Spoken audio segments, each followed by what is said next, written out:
Hello everyone, कैसे हो आप सब। उम्मीद करती हूँ आप स्वस्थ होंगे, मस्त होंगे और बढ़िया बढ़िया खाने का लुत्फ़ भी ले रहे होंगे।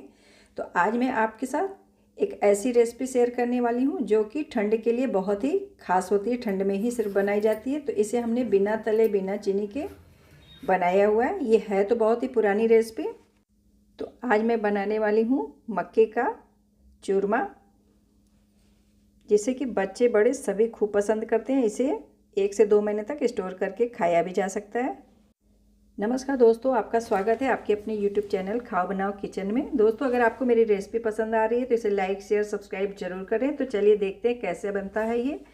तो इसके लिए सबसे पहले हम गुड़ का घोल तैयार करेंगे। तो हमने 1 कटोरी गुड़ लिया हुआ है, वजन में 100 ग्राम है गुड़, और आधा कटोरी हमने इसके अंदर में पानी डाला हुआ है। इसे हम आंच पे रख के गुड़ को गलाएंगे, क्योंकि हमने चीनी का इस्तेमाल नहीं करना है और ना ही हमने गुड़ की चाशनी बनानी है 1 या 2 तार की, सिर्फ गुड़ को हम पिघा लेंगे।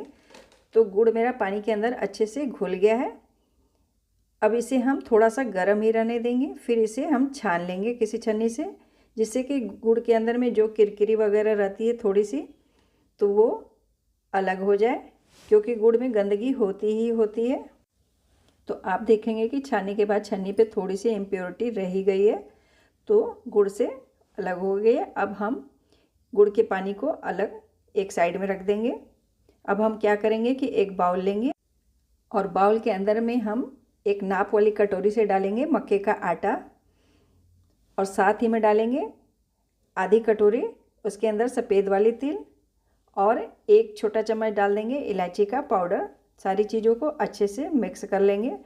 अगर आप मक्के के आटे में गेहूं का आटा भी डालना चाहें तो आप मिक्स कर सकते हैं, और अगर डायरेक्ट मक्के के आटे से बनाना चाहें तो मक्के के आटे से भी बना सकते हैं। तो हमने आटा बिल्कुल भी नहीं मिलाया हुआ है। सारी चीज़ों को मिक्स करने के बाद इसके अंदर हमने गड्ढा करके उसी कटोरी से हमने जिससे कि तिल लिया हुआ था उतना ही तिल के बराबर में हमने नाप करके देसी घी पिघला करके डाला हुआ है। इसके अंदर हम खूब अच्छे से मोयन डालेंगे, क्योंकि खाली हमने मक्के के आटे का चूरमा बनाना है, इसलिए इसके अंदर हम घी अच्छी मात्रा में डालेंगे। अब हम क्या करेंगे, बीच में गड्ढा करके इसके अंदर जो गुड़ वाला हमने पानी बना के रखा है थोड़ा थोड़ा डाल करके इसका एक हार्ड सा डो तैयार करेंगे। तो मक्के का आटा थोड़ा मोटा ही होता है, इसलिए ये पानी थोड़ा सा ज़्यादा सोख करता है। तो इसकी जितनी हमने गुड़ का पानी बनाया हुआ था, 1 कटोरी हमने मक्के का आटा लिया हुआ था, तो 1 कटोरी ही गुड़ में हमने आधा कटोरी पानी डाला था। तो अगर आप नाप से डालेंगे तो आपका गुड़ का पानी पूरा ही सोख कर जाएगा, क्योंकि मक्के का आटा फूलता है। तो मक्के के आटे को जब भी तैयार करें तो इसके अंदर गरम गरम ही गुड़ का पानी डालें, थोड़ा थोड़ा करके डालें, जितनी ज़रूरत है उसके हिसाब से थोड़ा थोड़ा करके ही, एक बार में सारा गुड़ का पानी न डालें, नहीं तो बढ़िया इसका आटा नहीं लगेगा। थोड़ा थोड़ा करके इसे खूब बढ़िया से कर लें। तो आप देख सकते हैं कि डो काफ़ी अच्छे से बन के तैयार हो गया है। इसका कलर एकदम गुड़ के जैसा दिखाई दे रहा है। तो इसमें मीठा एकदम अच्छा सा आटा में ही हमने डाल के तैयार कर लिया हुआ है। इसमें मीठे को हम अलग से नहीं डालेंगे। अब हमने अपनी आंच पे तवा चढ़ा दिया हुआ है गर्म होने के लिए। इसके बाद हम इसकी लोई तैयार कर लेंगे। तो 1 कटोरी आटे से मेरे 6 लोई बन के तैयार हो गई है। इसकी हम थोड़ी सी मोटी ही रोटी बेलेंगे, क्योंकि इसकी रोटी थोड़ी मोटी ही होती है। इसमें आप तिल देख सकते हैं कितने बढ़िया से दिखाई दे रही है, क्योंकि गुड़ के साथ तिल का टेस्ट बहुत ही बढ़िया आता है। तो इसकी रोटी बेलने पे फटेगी ही, क्योंकि हमने इसमें मोयन थोड़ी सी ज़्यादा मात्रा में डाली हुई है, जिससे कि इसकी रोटी अच्छे से क्रिस्पी सी तैयार होगी, तभी इसका चूरमा काफ़ी बढ़िया से बनेगा। तो इसकी लोइया को चिकना करने के बाद हम इसे एकदम छोटे साइज की ही बेलेंगे और इसे चारों ओर से थोड़ा सा दबा देंगे, क्योंकि इसकी साइड फट रही है तो भी कोई दिक्कत नहीं है। इसकी साइड फट भी रही है तो भी इसे हम चारों ओर से थोड़ा सा इस तरह से दबा देंगे। तो मक्के का आटा है इसलिए ये फटेगा ही फटेगा, क्योंकि इसके अंदर तिल भी है और गुड़ भी है। थोड़ा मीठा होने की वजह से ये थोड़ी सी फटेगी इसकी रोटी। अब हम क्या करेंगे कि लेंगे एक टूथपिक और इस तरह से इसमें छेद कर देंगे। आप चाहें तो चक्कू या फोक से भी कर सकते हैं, लेकिन चक्कू और फोक से करेंगे तो थोड़ा सा छेद बड़ा बड़ा हो जाएगा, रोटी और भी बीच से टूटने लगेगी। तो इसलिए टूथपिक से इसमें छेद करेंगे तो ये काफ़ी अच्छे से छेद हो जाएगा। और छेद करने के बाद इसे हम गरम तवे पे डाल देंगे। रोटी के अंदर हमने छेद इसलिए किया हुआ है कि इसके ऊपर जब मैं घी डालूँगी सेकने के लिए तो घी अंदर तक खूब अच्छे से सोख हो जाए और खूब बढ़िया से रोटी क्रिस्पी क्रिस्पी सी बनके तैयार होगी, जिससे कि चूरमा इसका बहुत ही बढ़िया सा क्रिस्पी सा बनेगा।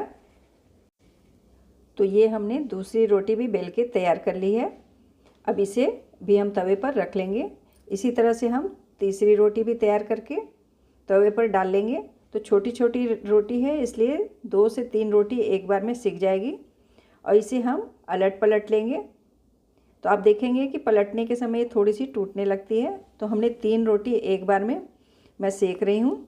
तो इसे हम हाथ से ही उठा करके अलट पलट लेंगे। और इसे सेकने के समय हम आँच को मीडियम ही रखेंगे, एकदम तेज़ आंच पे नहीं सेकेंगे, जिससे कि ये एकदम अंदर तक खूब बढ़िया से सिके। तो इसे हम इस तरह से घुमा घुमा करके अलट पलट करके एकदम लाल लाल सेकेंगे। जब थोड़ी सी ये दोनों साइड से बढ़िया से लाल हो जाएगी तो इसके ऊपर हम क्या करेंगे कि डालेंगे देसी घी। इसे हम देसी घी में ही सेकेंगे। डालडा घी या किसी तेल से अगर सेक देंगे तो चूरमा का टेस्ट बढ़िया नहीं आएगा। तो चूरमा जब भी बनाना है तो इसकी रोटी भी हमें देसी घी में ही सेकनी है। तो एक साइड हमने घी डाल लिया हुआ है, फिर दूसरी साइड भी घी डाल के हम इस तरह से इसे दबा दबा करके सेकेंगे, जिससे कि रोटी एकदम अंदर तक खूब बढ़िया से पके, एकदम क्रिस्पी क्रिस्पी सी हो। अब ऊपर से भी इसमें हम देसी घी 1 चम्मच डालेंगे और सारा घी ये रोटी सोख कर जाएगी, क्योंकि मक्के का आटा घी को खूब बढ़िया से सोख करता है। तो इसमें आप जितना भी घी डालेंगे ये खूब बढ़िया से सोख कर जाएगा।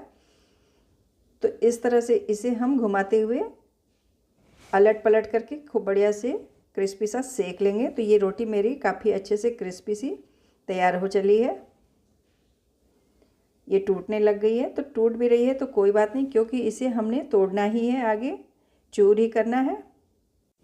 तो कितनी बढ़िया सी रोटी बनके तैयार हो गई है, एकदम क्रिस्पी क्रिस्पी। आप चाहें तो इसे यूँ भी खा सकते हैं। तो अब हम क्या करेंगे कि एक जाली लेंगे और उसमें इसे निकाल लेंगे और इसे तोड़ लेंगे।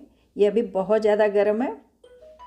मैं इसे आपको चूर करके भी दिखा रही हूँ कि कितने बढ़िया से कितनी क्रिस्पी है कि फट से चूर हो जा रही है।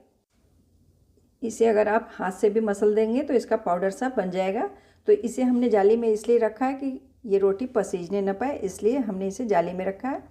अब हमने अपनी बाकी की भी सारी रोटी जैसे कि पहले वाली रोटी सेकी है उसी तरह से अलट पलट करके घी डाल के इसे भी दबा दबा करके तैयार करेंगे।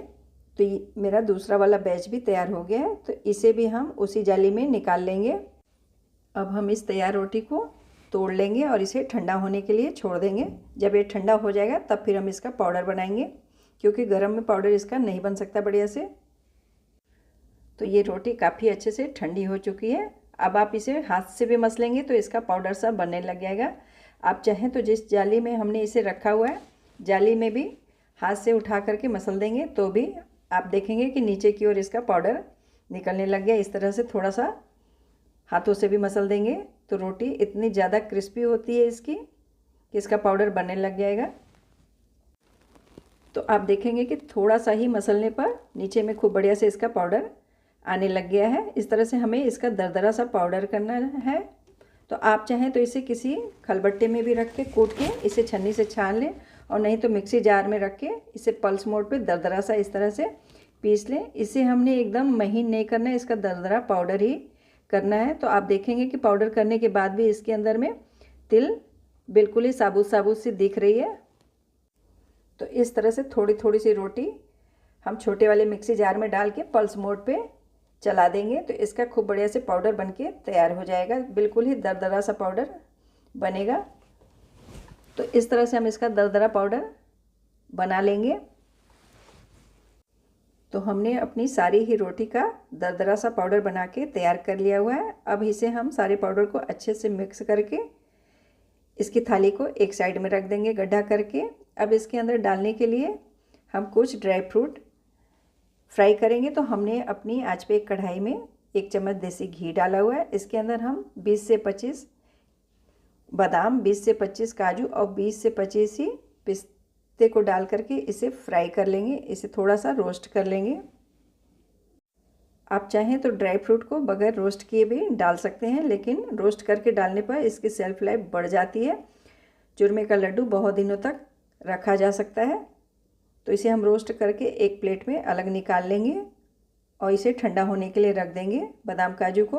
और फिर जो कढ़ाई में घी बचा हुआ है इसके अंदर हमने 6 से 7 छुआड़े तोड़ करके लिए हुए हैं, इसे भी हम तल लेंगे। छुआड़े को भी इसे भी हम अच्छे से तल के अलग निकाल लेंगे और इसे भी तलने के बाद ठंडा होने के लिए रख देंगे, क्योंकि हमने सारी चीज़ों को दरदरा सा पीसना है, इसलिए हम सारी चीज़ों को ठंडा होने के लिए रखेंगे। अब जो कढ़ाई के अंदर में घी बचा हुआ है छुआड़े को तलने के बाद, इसी घी के अंदर हम डाल लेंगे 1/4 कटोरी किशमिश को हमने काट करके लिया हुआ है। आप चाहें तो साबुत किशमिश भी फ्राई कर सकते हैं। तो उसी घी में हम किशमिश को भी फ्राई कर लेंगे फूलने तक। तो किशमिश भी काफ़ी अच्छे से फूल चुकी है, इसे भी अब हम फ्राई करके बाहर निकाल लेंगे और इसे भी साइड में रख लेंगे। तो किशमिश को फ्राई करने के बाद अब मेरा बादाम काजू पिस्ता ठंडा हो गया है। इसे हम उसी छोटे मिक्सी जार में डाल के इसे भी दरदरा सा इसका पाउडर बना लेंगे।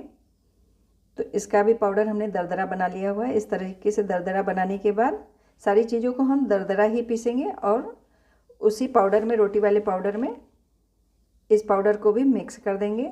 इसके बाद हम छुआड़े को भी जो फ्राई करके रखा हुआ था उसे भी डाल के इसे भी दरदरा ही पीसेंगे। तो इस तरह से छुआड़े को भी हमने दरदरा ही पिसा हुआ है, इसे भी हम रोटी वाले पाउडर में डाल लेंगे। अब इसके अंदर हम जो किशमिश हमने फ्राई करके रखी थी, तो किशमिश मेरी पिचक सी गई है, तो उसे भी मिक्स कर लेंगे पाउडर के अंदर में। अब हम दोबारा से उसी कढ़ाई में डालेंगे 2 चम्मच देसी घी, और घी जब बढ़िया से गर्म हो जाएगा तो उसके अंदर हम 2 चम्मच ही हमने खाने वाली गोंद ली हुई है, इसे 2 से 3 बार में फ्राई करेंगे। थोड़ा थोड़ा करके हम गोंद डाल करके इसे धीमी आंच में फ्राई करेंगे, जिससे कि गोंद अच्छे से पक सके। अगर इसे आप तेज़ आंच में फ्राई करेंगे तो बढ़िया से पकेगी नहीं, खाली फूल जाएगी, अंदर से कच्ची रह जाएगी। इसलिए इसे धीमी धीमी आंच में थोड़ा थोड़ा डाल के ही फ्राई करें। तो हमने इसे 2 बार में ही फ्राई किया हुआ है। और गोंद को भी फ्राई करने के बाद इसे भी हम बाहर निकाल लेंगे।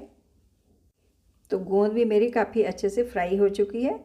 जब गोंद काफ़ी अच्छे से फ्राई होगी तो आप इसे हाथ में उठा करके इस तरह से भी मसलेंगे तो इसका पाउडर बन जाएगा।